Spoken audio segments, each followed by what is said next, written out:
My name is Daniel Khayat. I look after products for HTC Vive in the Middle East and Africa. And we're very excited today to have you all for our first webinar on transforming education in virtual reality and through virtual reality. I hope that every one of you is safe during this tough time and well seated to embark on this 1 hour informative session. First, allow me to send a big shout to DIC. Dubai Internet City is one of our strategic partner and has been our home as a company for the last decade. We're not just part of DIC premises. We've worked together on various ventures on a yearly basis, from tech talks to key presence in GITEX, the largest IT and telecommunication conference in the Middle East and Africa region, where we launched our new products, where we had opportunity to meet with developers around the region. And I want to thank individually Mrs. Abir Khalid, who's representing Dubai Internet City and who's been pioneer in supporting us on all these ventures. For some housekeeping instructions, since it's a large group and I can see now we've got more than 40 people so far and we're expecting to reach 100 by the end of the session, I will be muting everyone to avoid any background noise, and cameras will not be opened because it will help have a flawless bandwidth connectivity. Our session today will cover 2 short presentations from our speakers, followed by a couple of videos demonstrating some of the educational contents, a panel discussions and Q&A where we open the floor for you guys to ask questions and we can answer them. And for the questions we cannot answer, we will follow them up after the session by personal email communication.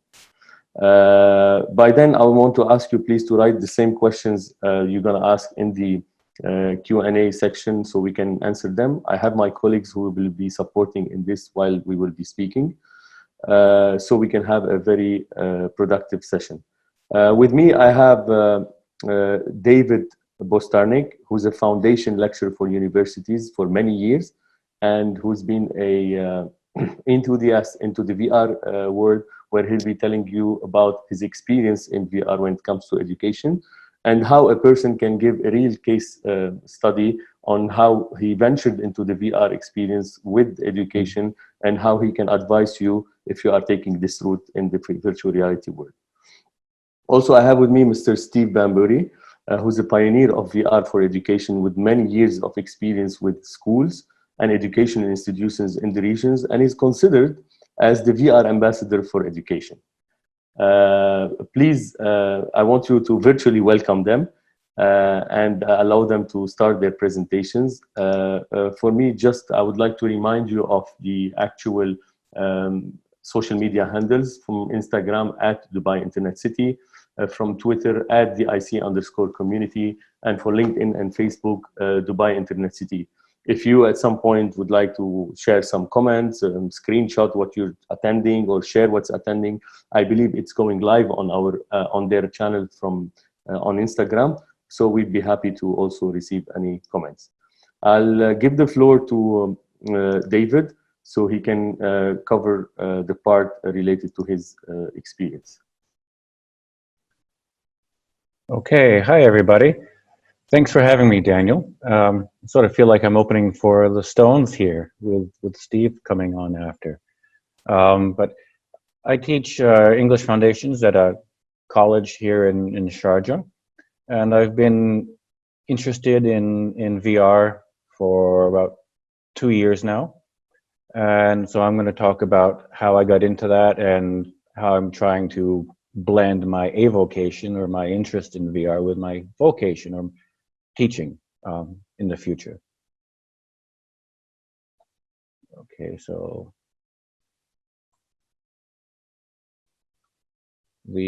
oops, clicked too many times. Okay, so there's a bit of a delay, sorry about that. All right, so yes, my first time in VR, I think it was June 2018, and Steve Bambury came out to one of our campuses with all of his gear for a demonstration. And the first demonstration that he gave was putting me in Richie's plank, walking the plank from like the 88th floor. And so that was really amazing. Because before that, I had used a PC to do some VR work, but this was the first time in VR, and it's like scuba diving. You know, until you actually put on the headset and actually get into it, it's completely different.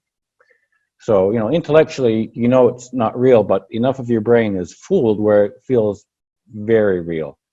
Sight, sound, movement, everything except smell. Who knows what will come in the future. But after that, I really started to get interested more in VR. Still didn't have a headset, but I was able to use my PC to attend a number of, oh, okay, I thought, yeah, a number of sessions that Steve had CPD in VR. And so I found these quite fascinating, even in 2D. But as an English teacher, I was trying to find how I could make that work for me. I mean, it was really amazing, and I was really interested in attending. But I was an English teacher, and a lot of the guests weren't necessarily teachers. But then one day it hit me. The platform that he was using was Engage. And Engage itself could be what could work for me. Didn't matter what I taught. It didn't matter what the field. Engage was great. Also AltSpace VR and various other social VR platforms that I didn't have to be a developer or a venture capitalist or a famed YouTuber. You know, it could work for pretty much anybody, whatever your field. And when I had that realization, that was like my second aha moment, the first being when I did Richie's plank. So when I started to understand that even as an English teacher, I could, you know, have this work for me, it was really great. So, click.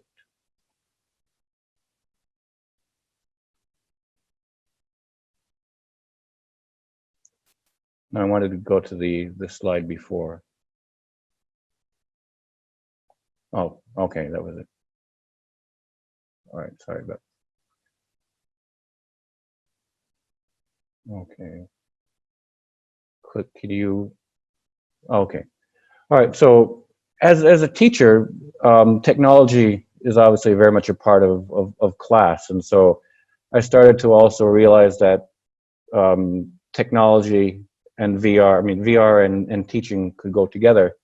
We have the SAMR model, which is basically different levels of how technology integrates into the classroom. And VR is very much suited for that. I mean, even if you're just having a class in VR, using something like Google Maps, but street level, so taking students and showing them around, you're able to do more than you were with just a regular picture of Google Maps. And if you're using different AR and VR platforms, you're able to show students to have integrate with different objects within the programs in a way that you wouldn't be able to do in classroom. So I started to do more research for that. And finally, I got my first headset, one that I could afford. It wasn't strong enough to use for Engage, but I could use with AltSpace VR and other applications. And so I had my foot first, you know, finally in the door of using virtual reality. And it was amazing. I'd bring it to work. I'd use it for Steve's series. And then another educators group specifically to VR came along. Educators in VR, co-founder was Daniel Debosky Bryant out of Wales. So now I could take part in VR, and everybody was an educator. So I felt very much with kindred spirits. So next. All right. And finally, last summer, I got my own 6-off headset with 2 controllers. So now I could completely move around. Started to network more. I started to post more in Twitter, LinkedIn, Discord. I started to move from just liking people's posts and sharing to commenting and having actual input. So I really started to move up. Still very much an amateur, but an enthusiastic one at that, at least. All right, so the next thing I was off and running with was trying to introduce my colleagues with it. So whether it was playing table tennis or other games or apps, I would, try and evangelize as much as possible with it. And I had a fair amount of success. Some people were interested, some not so much. But, there are different reasons for that. Basically, not everybody is interested in VR, but a lot of that comes from an awareness, lack of awareness of what VR can do. Or maybe they think it's just games. Time was also an issue.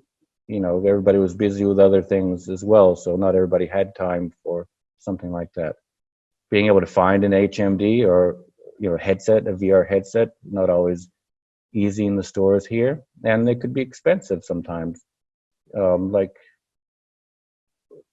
the cost of a new iPhone. So there are various reasons why not everybody was interested, but I had enough. I had a foot in the door. A number of colleagues were interested. A few bought headsets. I was able to work with one colleague in getting a student VR club up and running, which kind of got short because of the COVID-19.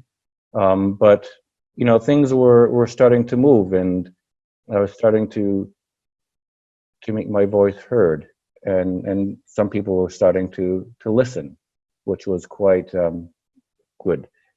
But things take time, and so I was advised by friends, just be patient. Things will come, things will happen. Take part in different activities, network. Eventually people will come to you. And this is now happening. Higher ups are now looking at different ways of integrating XR in education. I've even been asked for my input, which was quite, made me feel quite good, because I'm not particularly high in the organizational chart. So to be asked for my opinion, I thought was quite cool. But where will we go? I don't know, but I have high hopes for where we do go. And, the last 2 years of being patient and learning my way about VR has started to pay off. To close, VR or XR adoption in higher education is going to take time. It has to be done right. So I would advise people who are, new to VR, kind of like I still am, to be patient, to stay active. And, don't just try to evangelize with people who already know about VR. Try and reach out to friends and other people who don't know about it. It takes everybody. And the more that we can create that aha moment for other people, the more people will eventually get involved with XR. And if those at the enterprise level, well, just remember that beginning level students come in with no real knowledge or experience of virtual reality. So we really have to teach about VR or XR before we can start to teach in it. Where do we want our graduates to end up? And then we work backwards and to help give them the tools for that. But I think high hopes for the future. I'm really loving VR in general, and I have hopes for what's to come. Thank you very much, David. Thank you very much. Personally, I met with David more than a year back at his university, and I initially wanted to bring David on board to give a feel to teachers, to students, to graduates, to people who are enthusiastic about this technology, but they don't really know what to expect, and they think this is only valid for people who are tech savvy and people who are really into new technologies. With what David is doing, with what I'm following his posts and his articles and his comments, as he mentioned, he's really contributing back to the community of the virtual reality or XR in general. And this is an example from a person who's genuinely sharing with us his thoughts and how he was able to embark on this journey. We thank you very much, David. I'll come back to you with the Q&A so I can get more from our audience and from few questions that I've prepared after Steve's part. Thank you very much. Okay. Steve, I'll pass on to you. Thanks, Daniel. And thank you, David, as well, for saying that it's like being the lead in for the Rolling Stones. I like that go. Yeah, so good afternoon, everyone. My name's Steve Bambury. Some of you might know me, some of you might not. I've been based in Dubai for the last, well, almost 12 years now, the last 11 of which I was working at JES, Jumeirah English Speaking School, ultimately as the head of digital learning and innovation. Just before I move on, actually, I've just realized that this photo, this photo of this student here, it's a year 12 student from King Faisal School in Saudi Arabia. I was over at King Faisal School in December for the G20 summit, and I just looked at my calendar while David was speaking, and this week, pre-pandemic, this week was actually when I'm supposed to be back at that school to do the rollout of 2 VR labs. Yeah, it's a shame, but it's nice that I can still highlight some of the stuff that I've been doing with VR in education and hopefully share some best practice with you. Now, Daniel, I'm clicking forwards in slides, my friend. Oh, there we go. I think maybe it's just on a bit of a hefty delay, so I will see how it goes. As I mentioned, yeah, my name's Steve Bambury. I've been working in education for the better part of 2 decades and specializing in the use of educational technology.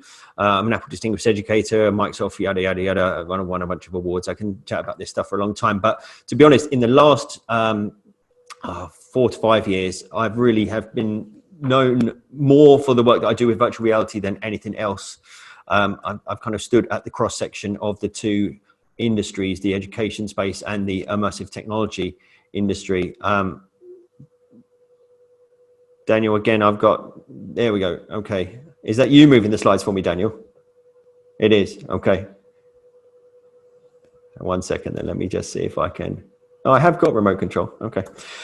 So the use of VR in schools for me began in 2014 with the first headset that I got hold of, and in the years that followed at JES, I was able to explore a range of different types of VR headsets and types of VR experiences. In fact, every single image you can see on screen right now comes from JES. Comes from the work that I did, in particular in the last 3 years at JES, where I was head of digital learning and worked across the entire organization. And you can see that this went from using simple cardboard VR headsets through to more advanced mobile headsets like the Viewmasters, into the original Vive and the Vive Pro and even the Vive Focus when that first came out. So lots of experience there. I also run the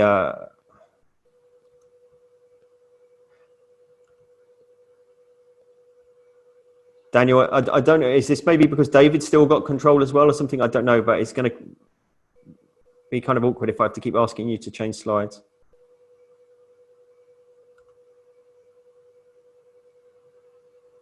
There we go. Maybe I've got control now. Let's see how we go. Where was I? Sorry, yeah. So I also run a non-profit website, virtualiteach.com, which I opened its doors about 3 years ago. Next month, and there's hundreds and hundreds of articles on there, ranging from case studies to theoretical articles. I also write a guest column for VR Focus, an education column for VR Focus. You can Google for VR Focus Steve Bambury, and you'll find all of my columns for VR Focus curated that way. So there's lots of content available from me.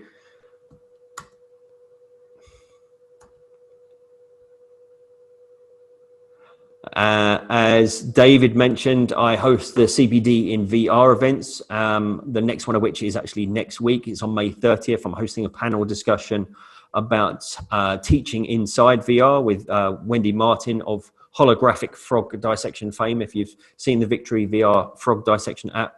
I've also got Charles Coomber with me, who recently hit the headlines for teaching maths from Inside Half-Life Alyx, and Michael McDonald, who's been doing some amazing work with language learning in VR for the last year and a half or so.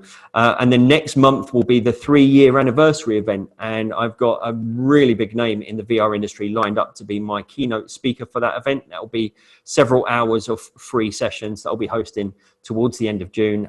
So just keep your eyes on my social media channels, and you'll get an idea of more information about that. As I mentioned, started hosting those events in 2017. Also in 2018, I hosted the world's first global lesson inside VR alongside the co-founder of Pixar, Lauren Carpenter, who you can see on the virtual stage in the image on the left here. This is something where you can see clips from this on my site, as well as a full write-up from the late Chris Long, who was the guy that coordinated the event alongside Immersive VR Education and the UK HTC Vive team. So there are obviously a lot of headsets. I've already mentioned about the fact that I've used a lot of different headsets in my time already. I just want to clarify that what I want to talk to you about today, I'm specifically talking about what I would call true VR, 6 DOF headsets. I don't want to talk so much these days about 3 DOF headsets, about the Google Cardboards that only track the orientation of the head. There was an interesting discussion on social media recently about this idea of how Google Cardboard, as great as it was for introducing the masses to the concept of virtual reality, it has somewhat poisoned the well, in that it has led to this mass misconception in terms of what virtual reality is, i.e. people now equate virtual reality to 360 media. And if you ask the average person what VR means, they see it as being able to look around in a video or look around an image, which is obviously the very, very, very tip of the iceberg when it comes to content you can access with an HMD. I referred to it during an interview a couple of weeks ago, actually, as like listening to the radio on your TV.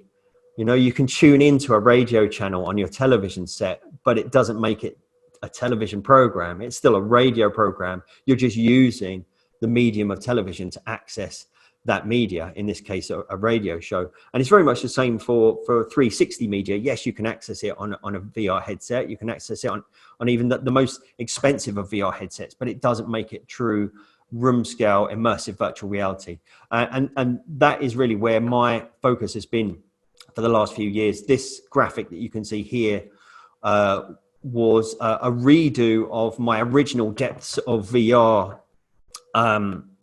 model, which I published in 2017, and then relaunched this updated version during that G20 summit I previously mentioned that took place in Riyadh in 2019, in December last year.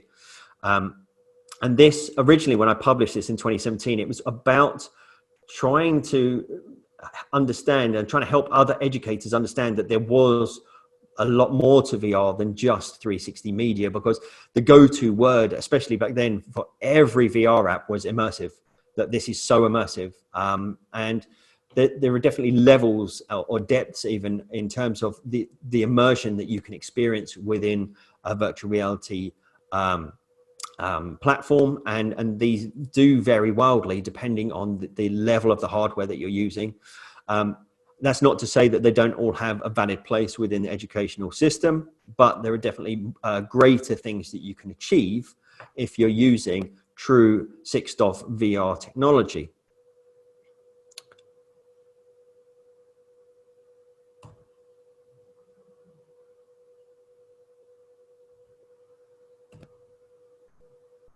Sorry guys, I've lost control of the slides again. There we go. Okay, we seem to skip past one. Don't worry about it. So, I wanted to talk to you today. Well, it's gone back again now. Daniel, I don't know if this is you controlling this or me, my friend, or both of us. I'm trying to control it. And you're on mute as well, so I can't hear you. So I wanted to just chat to you all today a little bit about the why of VR in education. I'm a huge fan of Simon Sinek's Golden Circle principle. I don't know if you are familiar with Synek's work, but he is somebody that I encourage anyone in any field to look up. Amazing guy. The Golden Circle principle focuses on the fact that all organizations should always start with the why rather than the how or the what if you plan to be successful. And one of the biggest misconceptions, I think, in the education space is that VR is just another gimmick or it's just another gadget. It is something that is, you know, it's lumped in with robots and Lego and 3D printers. And I think what people need to start to appreciate is that virtual reality under the umbrella term of immersive technology or spatial computing, whichever is the most popular on social media this particular day or week of the month. It is the next stage in the evolution of computing as a whole, with the movement from PCs through to the web, through to tablets and mobile, and now into this immersive technology space. And shout out to Alvin Graylin, president of HTC Vive in China, who gave me this nice graphic a couple of years ago. I've got a controller back again now. Thank you. Very nice. Another common thing that I hear is, you know, it's that idea of we should just wait because a better one will come along next year, which that procrastination is the death of innovation in schools and all organizations and all industries. And a guy I mentioned just now, the late Chris Long, who sadly died last year, Chris shared this during my CPD in VR first anniversary in 2018, one of the 6 hours of events that we hosted back to back inside Engage was a presentation delivered by Chris, and Chris shared this graphic, and I'd never seen this before, and it was one of those times where you see something and it absolutely makes complete sense. So this is a model called Martek's Law, which basically explains the fact that because organizations move slowly, but technology is changing at such a rapid exponential rate, what happens is this gap forms between where a company is at and where technology as a whole is at.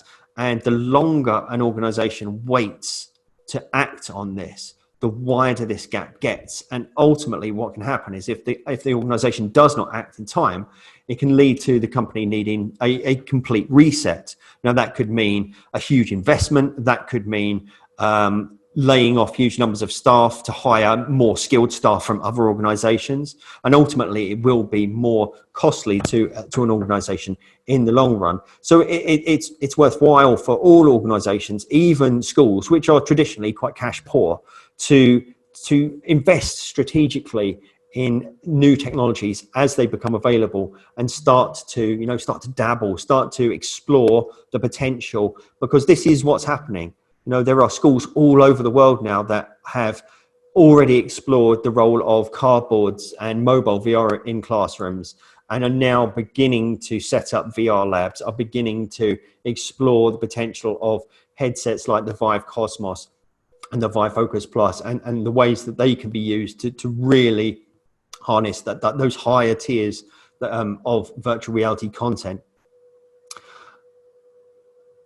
And this graphic here, the 10 key benefits of VR in education, this is actually another redux. This is something that I originally published, I believe, in 2018.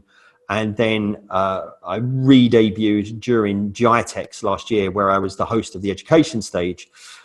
You can find the full write-up that goes with this graphic on VR Focus. I believe I gifted this one to them as a guest post. And there's a high-res version of the graphic available both on there and on my site. I mean, I can whistle-stop through these for you very quickly, but there are the obvious ones, you know, that the global teleportation, the idea that VR can take you anywhere, that's very true, and it tends to be the thing that lots of people focus on. It can also be used to break down the barriers of time as well as space, so you can use virtual reality to transport students backwards and forwards in time. One thing that I talk a lot about in terms of VR versus AR, and which is a more powerful medium for learning, is the contextualization of learning that's possible when you're using virtual reality. You know, the fact that you can put students into the actual places where the 3D objects that they might be able to view using an AR app you can see them within the context that they would have originally existed, whether it's a historical statue in a historical setting. Extraordinary abilities, again, I would direct you towards VR focus. I delivered a presentation with the great Paolo Polino, who came over from China at BET in Abu Dhabi last year. And that was all around the marvel of VR, and it was kind of tied in with the launch of the final Avengers movie, and talking about the superpowers that students can get from using virtual reality experiences. And you can see, as I say, I've got some other slides that I want to go through. I'm not going to go through all of these here. I do encourage you to dig into the article itself, and you can reach out to me directly if this is something you're interested in and you can't track it down through traditional means. I am going to skip past these couple of slides here. I know that David talked a little bit about SAM already. I just wanted to move on and talk to you a little bit about data.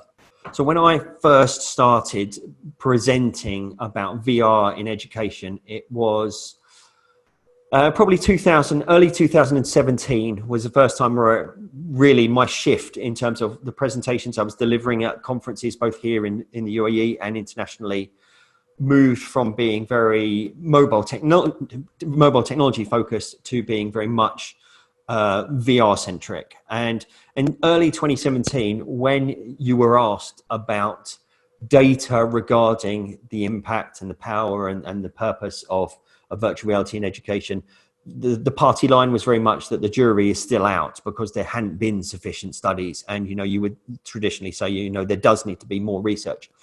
The great thing is now that in 2020, there has been a range of studies. There's been a range of research from some really respected universities from all corners of the globe. And so what I've got here is some data that's being culled from actually 5 different universities in 4 different countries. And these have been curated by me basically over the last 12 months. And again, another shout out to Alvin Graylin from HTC Vive in China, because he tends to, when he shares these on social media, he tends to tag me in these posts, and then my phone pings for 24 hours straight. But what I found last year when I was organizing the slides for the G20 summit in Saudi was that these chunks of data that I've got, when you piece them together like the pieces of a puzzle, they tell a very specific story, and a very clear story about the power and potential of VR in education. So I just want to run through these 5 chunks of data with you and show you how this story comes together, how these puzzle pieces fit together. So this first chunk of data is from Cornell University in the States. Cornell tested 3 groups of students who were assigned different types of learning mediums, VR, 2D content, and a practical. And they found that 78% of students preferred VR as the learning method. Now, my commentary there would be, of course they did. This is a brand new, shiny technology, something different, something they've not tried before. So, of course, yeah, it's engaging. The second piece of the puzzle comes from Warwick University in the UK. So Warwick also did a study with 3 different focus groups, this time using VR, video, and textbooks. And Warwick's research showed that not only was there a more positive emotional response to the content in VR, but students went on to perform better. And this is something that people like Jeremy Bailenson from Stanford, Stanford's Human Interaction Lab have talked about, the emotive, visceral power of VR. There's no other medium that can create that emotive response in its users, and in this case, in its students. So, we've got a technology that Cornell's data is showing us is definitely engaging for students. We're showing that it has a more positive response based on what Warwick found out, and that led to better performance, which, again, these pieces of the puzzle start to fit together. If students are engaged, if students are happy, they learn. The third study comes from Saga University in Japan. And this was from the end of 2018, I believe. It was around December 2018, if memory serves. So what Saga University did is they actually run some research into how the brain was affected using virtual reality technology. And what their data showed was that concentration levels went up by as much as 6 times when VR was being used for learning as opposed to other mediums.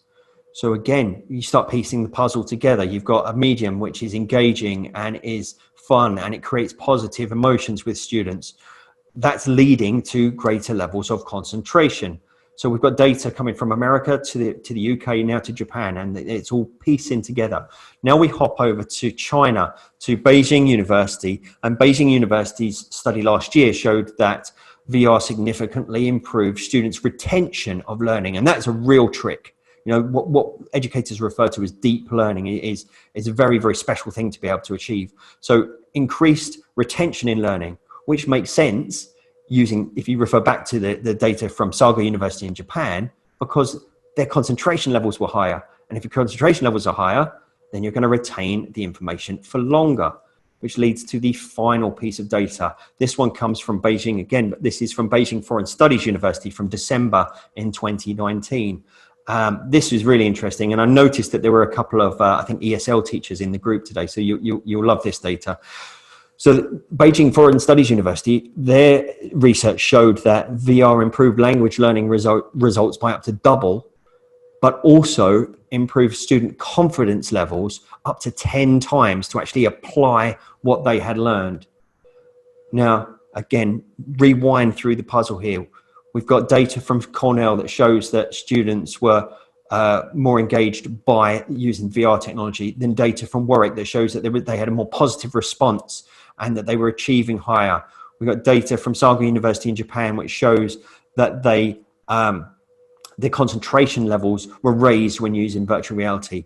The concentration levels led to greater retention of their information, which is the data shown from the first university from China. And then this final piece of the puzzle here showing that not only is the level of information much higher, but the confidence to apply that information is through the roof. And of course it is, because if you have concentrated, if your concentration levels have gone up and your retention of information is much higher, then you're going to be more confident applying what you've learned, because it feels much more deeper embedded within your own mind.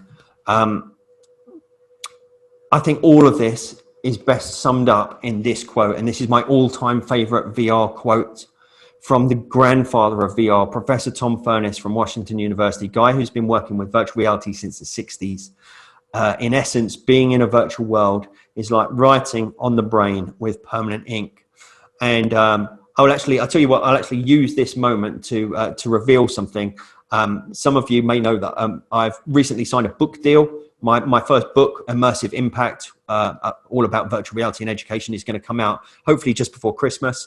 And it gives me absolute pleasure and the utmost honor to say that Tom Furness has agreed to write the foreword for my book. So a huge, huge, huge thank you to Tom. That's the first time that's been actually publicly announced. But yeah, Tom Furness, the grandfather of VR, is going to write the foreword to my book. So I feel incredibly honored by that.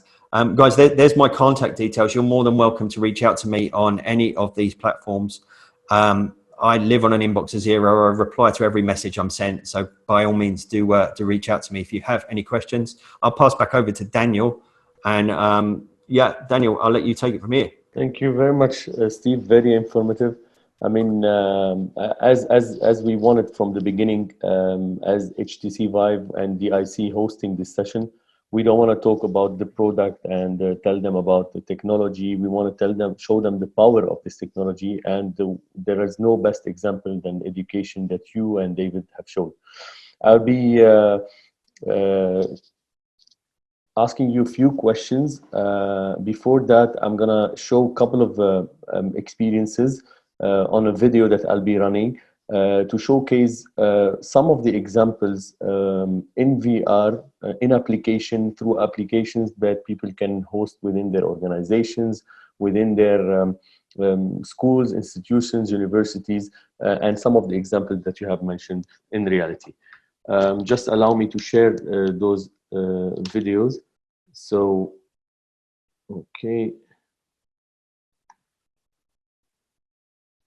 Okay, the first one is from Engage, and Steve talked a little bit about it, and as well as David, he talked about it. And Engage is a platform also partnering with HTC, where it offers content for education.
I assume that the audio is working, right?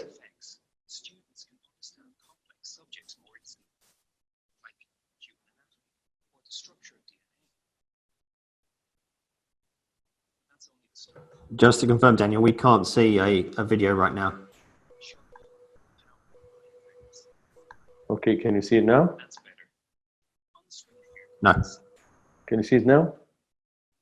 No. Can you see it now?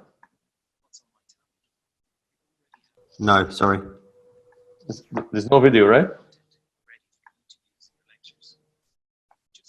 No.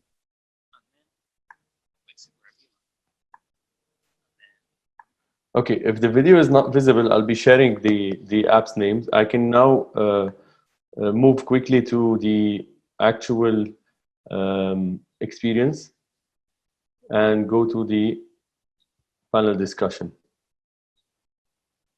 So the actual apps that I wanted to share, maybe later on we will run them by you, is Engage, where people can engage in virtual reality by teaching, communicating, and learning. This could be used for meetings, it could be used for people in different locations to engage on one platform.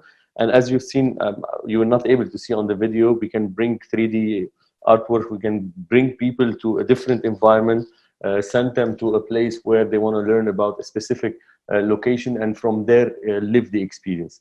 VibeSync is an experience for engaging through meetings and platforms for collaboration, where you can present your PowerPoint, your videos, your PDFs, engage in VR, meet people in virtual reality in a specific auditorium or conference or meeting platform. The third one is the Spaces, where people can join a Zoom call on a VR avatar. So similar to what we're doing now, or Teams or Skype or whatever, you can have an avatar where you can join the call, take notes, write, engage with people, have the board, and discuss details about any platform related to education. I want to just start taking a few questions. I've seen the questions by the panelists, to the panelists actually. Yeah, I've just been answering a few in text form for you, Daniel, because there was quite a few come in. Okay, I just want to second. Okay, I've got a question about how to access educators in VR groups, and is that on the Engage platform exclusively? So, Steve? No, okay. So Educators in VR was set up by, as David mentioned, a great guy who's based in Wales called Daniel Bryant, along with a couple of other people. Daniel, very much like David, Daniel came to one of my events in 2018, had his mind blown, and decided to pick up the ball and run with it, and has grown that group fantastically. And they've recently hosted a whole week's worth of events, which I was delighted to be part of as well. Daniel, that you can, I mean, if you go on, I think it's just educatorsinvr.com, you'll find all the links. Yeah. But they have a Facebook group and a Discord channel. I think they do a lot of the stuff through Discord. And they've got all the usual kind of social media channels as well. They host events. They are a bit more platform agnostic than me. I host all my events in Engage. They do some events in Engage, but they do a lot. I'd say probably a lot more events in Altspace. Because the accessibility bar for Altspace is a lot lower, so more people can get in. Very good. So, yeah, Thank you. just search for it and you'll find it. Thank you. I'll take another question from Ahmed Al-Banna. Is the headset used for education different from the one used in games, or any Vive headset can be used in both? Actually, there are two types of headset. I'll answer this question since it's related to the hardware. The headset that are connected to a powerful PC, we call it a gaming PC, where it requires high graphics capability, and for that you'll be able to get high capability of immersive experience and high graphics when you see which is close to reality. These depending on the experience, I can say in training, for example, for oil and gas, where they look at the seismic levels of the underground platforms, yes, they need the powerful one.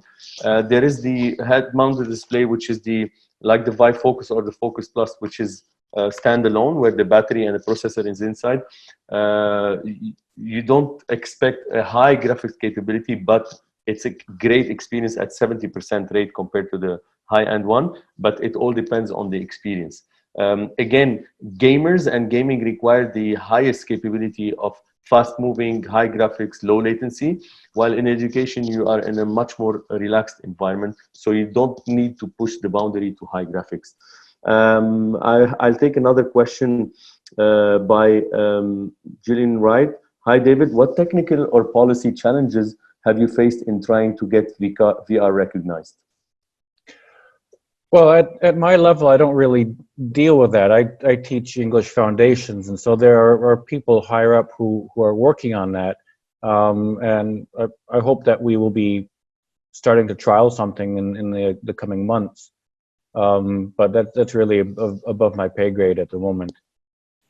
Okay, Yeah. There is another question for David and Steve. How can higher education use VR to supplement education that can't be done online, i.e. work placements, experiential learning, etc.? I'm thinking about health science students in particular who do internships in hospitals as part of their undergrad degree. This is from Elizabeth. Yeah, I mean, you definitely will start to see more and more industries using VR for corporate training and also for professional development towards different careers. In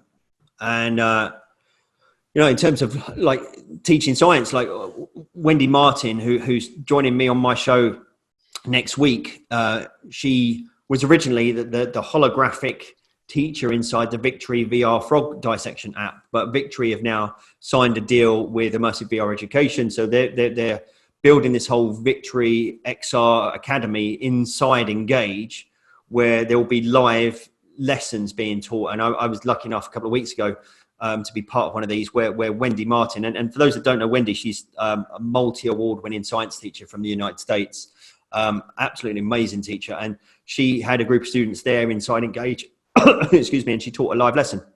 And I think that will become more and more prevalent. And I answered a question just now in the Q&A. Somebody had asked about the potential for VR to replace the traditional, like the traditional school paradigm. And my response was that even if you shift into a virtual space, we're still talking about real teachers.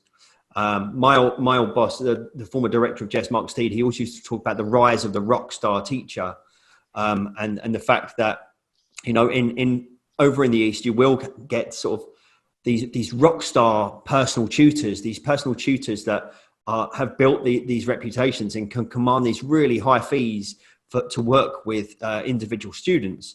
And what Mark foresees is that with the shift towards virtual reality, that there is going to become this demand for the best of the best teachers. Once the geographical borders completely dissipate, you know, if I've got the money and I want the best education in the world for my child, it isn't no longer governed by who is physically close to where I live. So suddenly we could end up in a position where, you know, a kid's getting taught science in the morning by a Nobel Prize winning scientist, and then doing a literacy class in the afternoon with a famous writer, or, you know, or an award winning literacy teacher who happens to live on the other side of the world. And I think you'll start to see that more and more, but using the virtual spaces as the medium. Yep, thank you. We've got a question from Ahmed. Also, for a lecturer like mine who's good in programming, would it be hard for me to create VR content to help in my class? I'll answer this question because we work a lot with developers working on content. Just to give you a very high level nutshell on how to develop a content in VR. Basically, VR requires two types of visuals, either what we call a CGI, which is a computer graphic images, which is something that graphic individuals draw and design, and they build it, stitch it, and put it in 3D. And then this 3D content will be taken to a computer scientist. This computer scientist will program it and will create actions around it so we can have movements, so we can create the experience. And all this is designed by a storyboard where you, the inventor of the content, have to build it.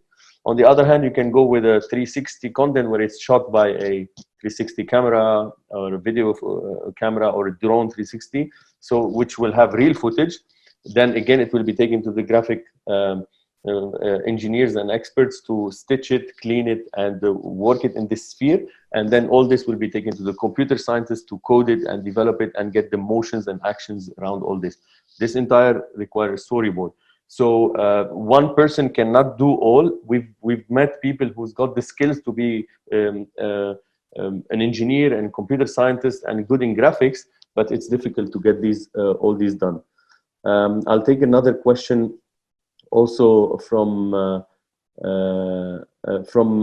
Amit Drauf, which is he's saying it's a beginner question. What is the basic difference between a Vive and Oculus in terms of software handling? There are within, I also allow myself to answer this because it's also related to hardware. There are different categories of what we call them the products where are in Vive and in Oculus, and there are a few that matches each other. There are a few here and there which is slightly more expensive, a little bit here and there. I don't want to, I know I work for Vive and I believe these are the best product in the world, but I don't want to get into this comparison. It's not the right forum here, but I can tell you that in general and more or less they both use the same platform, the same engine, which is Steam VR. From a content perspective, you won't feel much.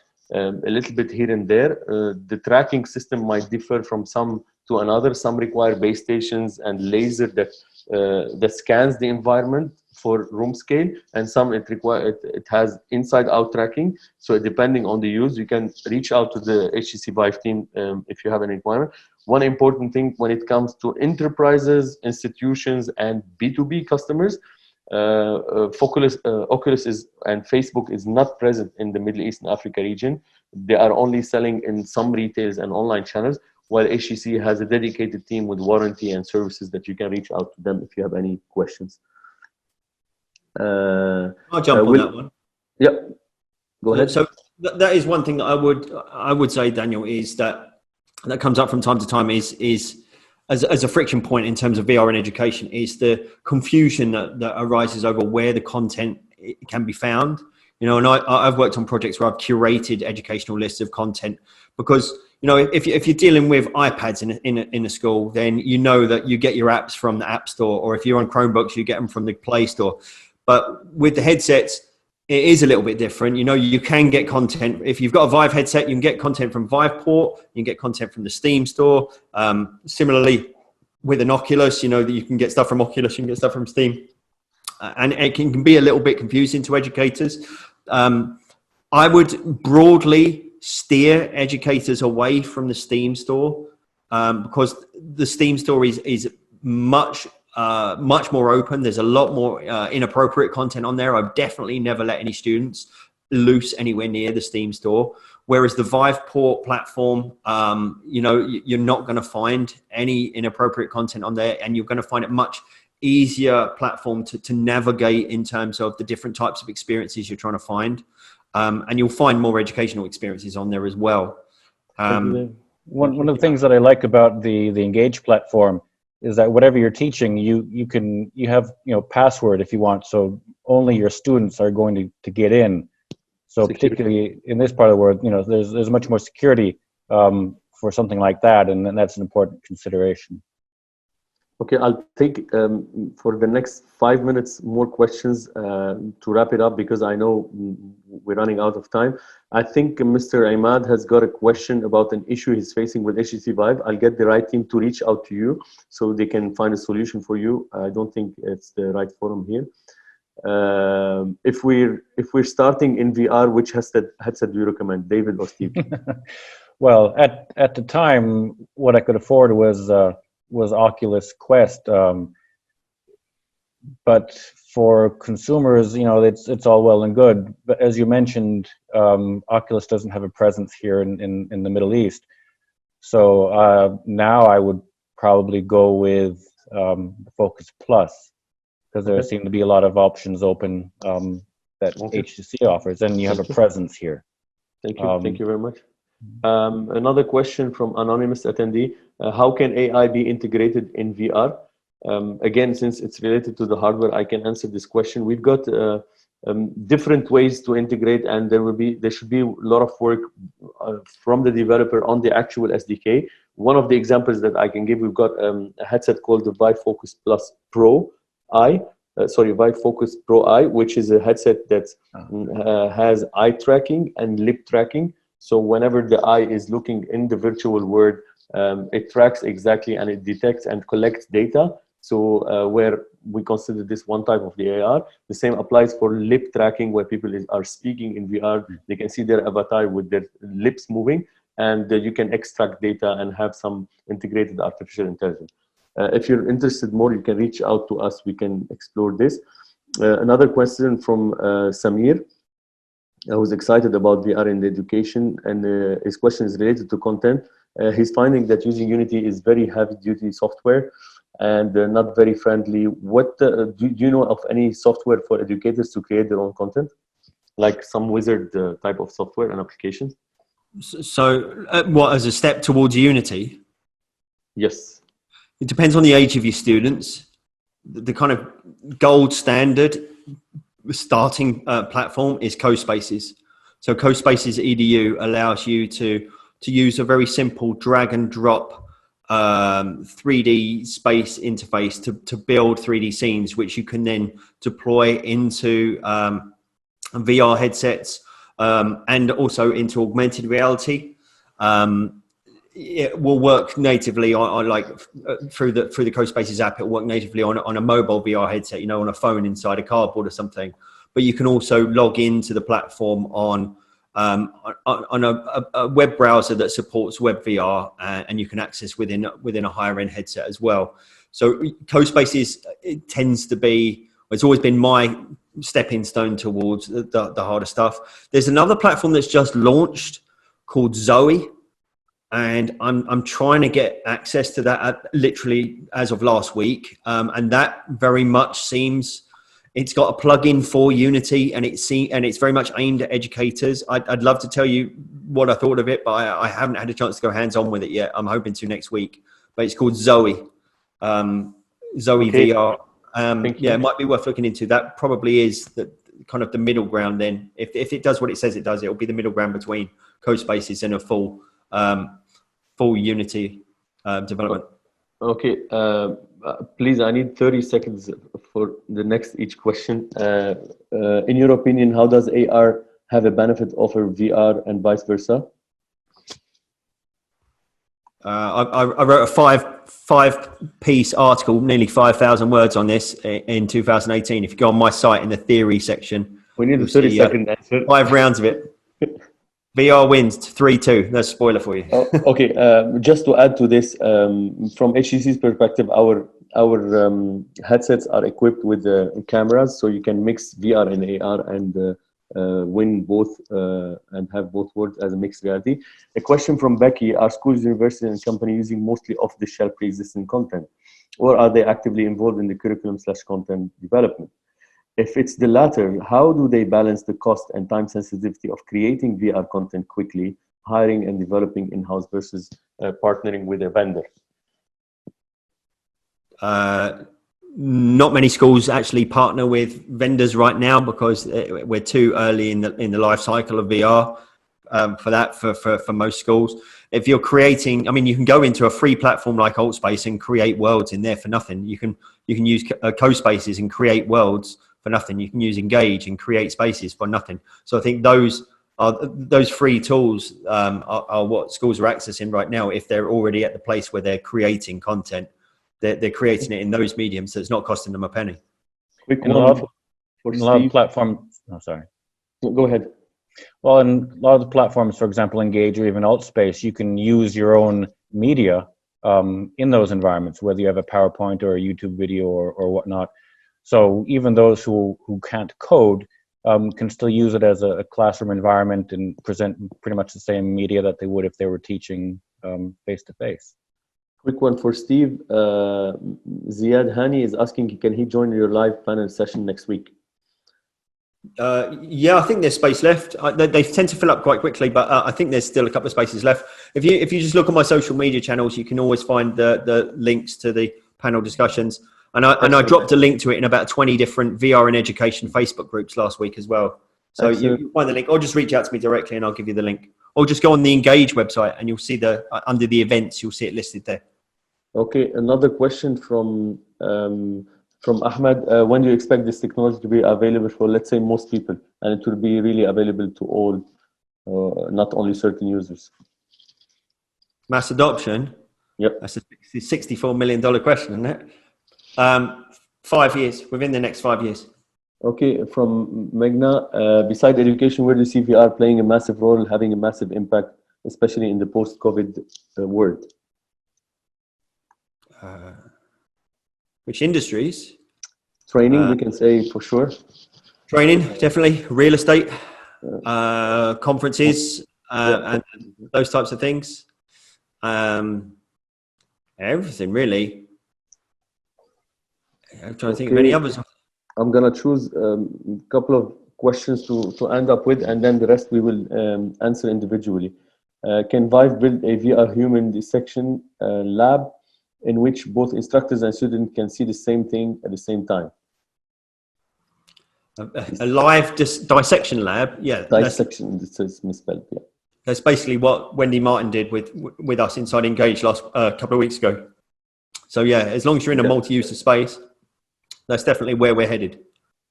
And what was that app that you had me use on the was it GITEX the other year? Where it was 3D organ. Heart? 3D organ. Yeah. Share care, yeah. 3D organ. Last question to David and Steve. I've attended a CPD in VR event in the Engage platform. Could I also use the platform to present PD to classes who may or may not have the headsets? Yeah, you can access in 2D mode. You don't need to have the headset. So there'll be a bunch of people in the audience that are there just joined on a computer screen, and you move around using the WASD keys like you would on Minecraft or something like that. Well, obviously, it's not as immersive, but it still gets you in the door. Well, that's what I was doing for the first year until I got my first headset. Yeah. You can pretty much do everything except you can't raise your arms because you got no arms to move. Yeah. But other than that, you can present from a computer. It's not as immersive, but it's a good start and it's a good feel, particularly if you don't have a headset yet or you don't want to invest in one yet. Start off with 2D.